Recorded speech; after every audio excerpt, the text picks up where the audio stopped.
গ্রামীণ একটা অসাধারণ রেসিপি, না খেলে মিস করবেন, একদম সেই স্বাদ সেই।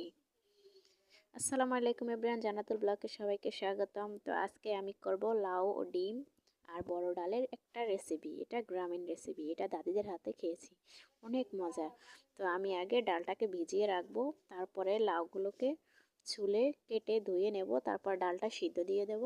ডালটা সিদ্ধ হলে নামিয়ে নেব, তারপরে তেল দেব, পেঁয়াজ কুচি দিয়ে দেব, কাঁচামরিচ কুচি দিয়ে দেব, লবণ দিয়ে দেব, আদা রসুন বাটা দিয়ে দেব।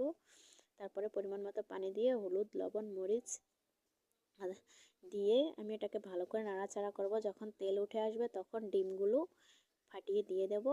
তো দিয়ে ভালো করে নাড়াচাড়া করব। তারপরে যখন তেল উঠে আসবে তারপরে আমি লাউটা দিয়ে দেব। লাউটা হয়ে আসলে, সিদ্ধ হয়ে আসলে ডালটা দিয়ে দেব, দিয়ে ভালো করে নাড়াচাড়া করব।